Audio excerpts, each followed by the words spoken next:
السلام عليكم، ازيكم عاملين ايه؟ يا رب تكونوا في احسن صحة واحسن حال. كل سنة وانتم طيبين ويعود عليكم الايام بكل خير يا رب. النهاردة مع بعض هنعمل الليمون المعصفر السريع، في اسبوع بس هيكون جاهز معاكم على الاكل بطريقة بسيطة وسهلة جدا، احلى من اللي بتشتريه من بره. الليمون هيكون مستوي دايب دوبان كده، مفهوش مرارة، ملح مظبوط ولا غلطة.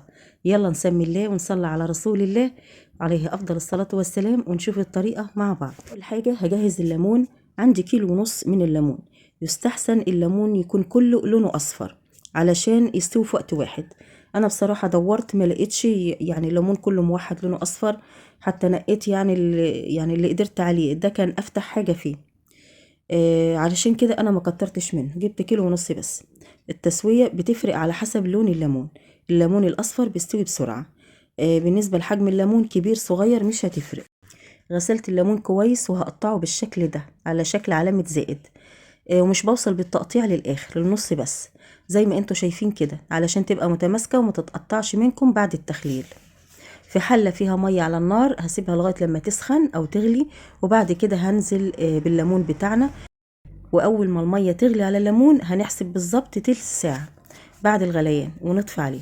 بعد تلت ساعه هنلاحظ ان الليمونه اتريت وخلاص داخله في السوى، وده معناه ان بعد اسبوع بس هيكون الليمون مستوي وجاهز على الاكل.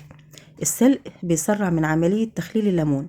وده الليمون بعد ما اتسلق هطلعه على مصفى وهصفيه كويس قوي من ميته وهسيبه على جنب لغايه لما يبرد تماما، ونحضر الحشوه بتاعتنا. عندي حوالي تمن فلفل احمر، يعني نص الربع.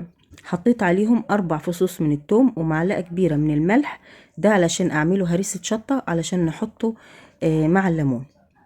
هفرمه وهرجع لكم تاني. خلاص الهريسة بقت جاهزة معايا في بولة.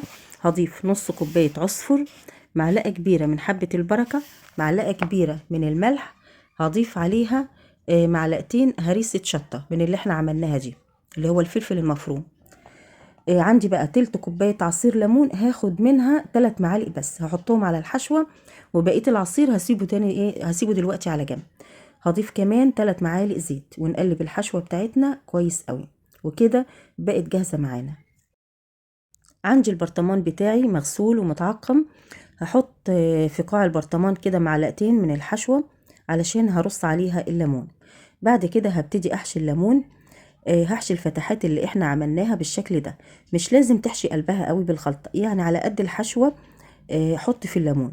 تمام. وهيطلع معاكي جميل جدا. ممكن تضيفي مع الخلطة بشر جزر لو بتحبين، وبيبقى طعمه مسكر كده وجميل. خلاص كده مليت البرطمان. فضل معايا كام واحدة كده هحطهم في برطمان تاني، وهكمل البرطمان بقشر الليمون اللي انا اخدت العصير بتاعه. القشر خدته وسلقته. وهخلله لان احنا مش بنرمي حاجة، يعني قشر الليمون بيتخلل بيبقى جميل. في كل واحدة كده هحط فيها بسيط كده من الحشوة واحطها في البرطمان بالشكل ده، بيتخلل بيبقى جميل جدا. خلاص البرطمانات بقوا جاهزين معايا بالشكل ده. لازم البرطمان يكون مليان للاخر علشان ما يعملش معاه كريم من على الوش. هحضر المحلول الملحي اللي هنضيفه عليه. دي كوبايتين من المية المغلية ومتبردة.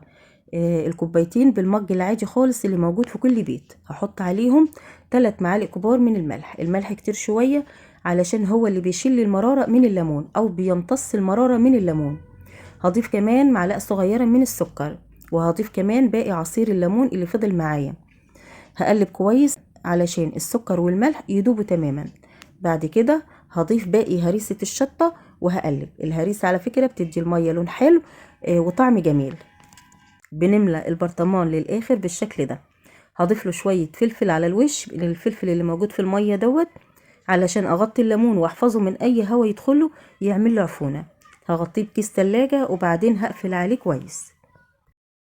هسيبه لمدة اسبوع على الرخام وبعد كده نفتح عليه. وبعد مرور اسبوع تعالوا بقى نفتح عليه مع بعض.